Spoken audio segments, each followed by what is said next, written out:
কাবিল প্রশ্ন করে হাওয়া আদমকে, তোমরা মোদের বাপ মা তোমাদের মা বাপকে। কাবিল প্রশ্ন করে হাওয়া আদমকে, তোমরা মোদের বাপ মা তোমাদের মা বাপকে। বলো গো মোদের, বলো কি তাদের নাম ছিল, বলো গো মোদের, বলো কি তাদের নাম ছিল। মোদের দাদা দাদি নানা নানি আছে কোথায়? প্রশ্ন শুনে আদম হাওয়া হলো অবাক।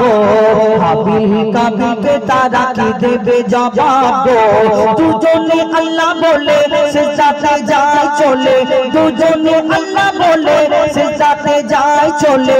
বলে মাসুম ছেলে মোদের কাছে কি জানতে চায়? কাবিল প্রশ্ন করে হাওয়া আদমকে, তোমরা মোদের বাপ মা তোমাদের মা বাপকে।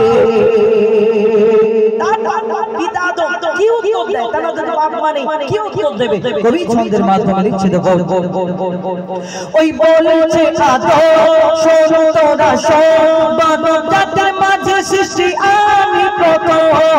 মোর মাঝিরার হাড়ে খোদা হাওয়াকে গড়ে, গম গম খেলাম দুনিয়ায় এলাম জান্নাত ছেড়ে। মোদের কেউ জন্ম দেয়নি, মোরা মায়েরই দুধ খাইনি। মোদের কেউ জন্ম দেয়নি, মোরা মায়েরই দুধ খাইনি। পাইনি মোরা মা বাপের ভালোবাসা, মোদের নেই বাবা মোরা এতিম দুজনা। বাবা কি মোদের জানা হলো না, দুজনে এতিম মিসকিন নেই মোদের মা বাপের দিন। দুজনে এতিম মিসকিন নেই মোদের মা বাপের দিন। তাই মানব জাতির পিতা মাতা মোরা দুজনা। কাবিল প্রশ্ন করে হাওয়া আদমকে, তোমরা মোদের বাপ মা তোমাদের মা বাপকে। সর্বপ্রথম কাকে সৃষ্টি করেছে আল্লাহ? আদম নবীকে। মানুষের মধ্যে আদম নবীকে সৃষ্টি করেছে। কিন্তু এই আদম নবীকে যখন সৃষ্টি করলেন আল্লাহ, ফারিস্তাদের ডেকে বলে তোমরা দুনিয়া থেকে মাটি নিয়ে আসো, আমি একটা আদম সৃষ্টি করব। কিন্তু ফারিস্তারা এই কথাটা শোনার পরে আল্লাহকে বলে, না আল্লাহ, তুমি তো এর আগে একটা জিন জাতকে সৃষ্টি করেছিলে। মানে আমাদের আগে আল্লাহ জিন জাত একটা সৃষ্টি করেছিল, জিনেদের দুনিয়া আল্লাহর ইবাদত করার জন্য। কিন্তু সেই জিন জাত আল্লাহর এত নাফরমানি করলে বলে ধ্বংস করে দেবে। কিন্তু ফারিস্তারা বলছে, আল্লাহ তুমি তো জিন জাত সৃষ্টি করলে, তারা তোমার ইবাদত করলো না, আবার তুমি বলছো আদম সৃষ্টি করবে, সে কেমন হবে, কেমন দেখতে হবে, তোমার ইবাদত করবে কিনা? সেদিন আল্লাহ বলে, আমি যা জানি তোমরা তা জানো না। তো চারটে ফারিস্তার মধ্যে তিনটা ফারিস্তা দুনিয়ার মধ্যে আসলো, মাটি নিয়ে যেতে পারলো না। সর্বশেষ আজরাইল আলাইহিস সালাম মাটি নিয়ে গেলেন, আর আদম নবীকে সৃষ্টি করা হলো। তারপর কি হয়? কবি ছন্দের মাধ্যমে লিখছে দেখো, ওমর আল্লাহ যখন বলে গড়ব আদম, ফারিস্তারা শুনে বাধা দিয়েছে তখন। বলে ওগো আল্লাহ পাক, তুমি গড়েছো জিন জাত, উৎপাত করে তারা করে না ইবাদত। কি হবে গড়ে আদম সে কি আর মনের মতন, কি হবে গড়ে আদম সে কি আর মনের মতন। কি জানি দেখতে কেমন তার রূপ চেহারা, খোদা বলে আমি জানি তোমরা জানো না। খোদা বলে আমি জানি তোমরা জানো না। আদম সৃষ্টি করা আমার আসল বাসনা। আমি যে গড়ব আদম সে মাখলুকে সর্বোত্তম। আমি যে গড়ব আদম সে মাখলুকে সর্বোত্তম। আমি নিজের সেরা সৃষ্টি দেখবো আদম চেহারায়। কাবিল প্রশ্ন করে হাওয়া আদমকে, তোমরা মোদের বাপ মা তোমাদের মা বাপকে। আদম নবীকে সৃষ্টি করা হলো, আদম নবীকে শোয়ানো আছে। তখন আল্লাহ আবার ফারিস্তাদের ডেকে বলে, তোমরা আমার আদমকে সিজদা করে নাও। সেদিন সকল ফারিস্তারা সিজদা করলো আদম নবীকে, কিন্তু একজন ফারিস্তা সিজদা করেনি সেদিন। কে বলুন তো? সেটা হলো আজাজিল, যাকে ফারিস্তাদের সর্দার বলা হতো। কিন্তু এই আজাজিল কেন সিজদা করলো না?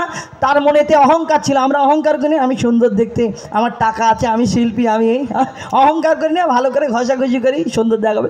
কিন্তু সেই দিন এই আজাজিল তার মনেতে অহংকার ছিল কেন যে ওই আজাজিলটা তাহলে কে যে জিন জাতটাকে আল্লাহ ধ্বংস করেছিল সেই জিন জাতের মধ্যে সবাই ধ্বংস হলো একটা বাচ্চা বেঁচে রয়ে গিয়েছিল এই বাচ্চাটা আল্লাহর ইবাদত করতে করতে কম বেশি 6 লক্ষ বছর ধরে ইবাদত করার পরে যার নাম হলো আজাজিল যাকে ফারিস্তাদের সর্দার বলা হতো কিন্তু তার মনেতে অহংকার ছিল এটাই যে আমি আগুনের সৃষ্টি আমি জিন জাত আর আমি মাটির পুতুল মাটির আদমকে সিজদা করবো এটা কেমন করে হয় আল্লাহ সেদিন তাকে আর আজাজিল রাখলো না ফারিস্তাদের সর্দার রাখলো না কি করে দিল শেষ কথায় কবি ছন্দের মাধ্যমে লিখছে তো গৌর গৌর গৌর গৌর গৌর গৌর গৌর দিল আল্লাহ আওয়াজ শোনো শোনো সব দেখো আমার গড়া সৃষ্টির সেরা মাখলুকের তাজ এ মুর্শিদেরই আদম একে গড়েছি এমন সারা কায়নাতের জ্ঞান তার মাঝেতে গোপন আদমকে তো আপ করে নে তোরা সিজদা করে আদমকে তো আপ করে নে তোরা সিজদা করে এই সুযোগ দিলে ছেড়ে পাবি অভিশাপ আজাজিল বলে আমি সিজদা দেব না আজাজিল বলে আমি সিজদা দেব না আদমের থেকে আমি দামি খোদা কি জানে না সে শুনলো না খোদার কথা ঝুঁকলো না তার মাথা শুনলো না খোদার কথা ঝুঁকলো না তার মাথা সাথে সাথে আজাজিল শয়তান হয়ে যায় সাথে সাথে আজাজিল ইবলিশ হয়ে যায় হাবিল কাবিল প্রশ্ন করে বাবা আদমকে তোমরা মোদের বাপ মা তোমাদের মা বাপকে হাবিল কাবিল প্রশ্ন করে বাবা আদমকে তোমরা মোদের বাপ মা তোমাদের মা বাপকে বলো গো মোদের বলো কি তাদের নাম ছিল বলো গো মোদের বলো কি তাদের নাম ছিল মোদের দাদা দাদি নানা নানি আছে কোথায় হাবিল কাবিল প্রশ্ন করে বাবা আদমকে তোমরা মোদের বাপ মা তোমাদের মা বাপকে শুন শুন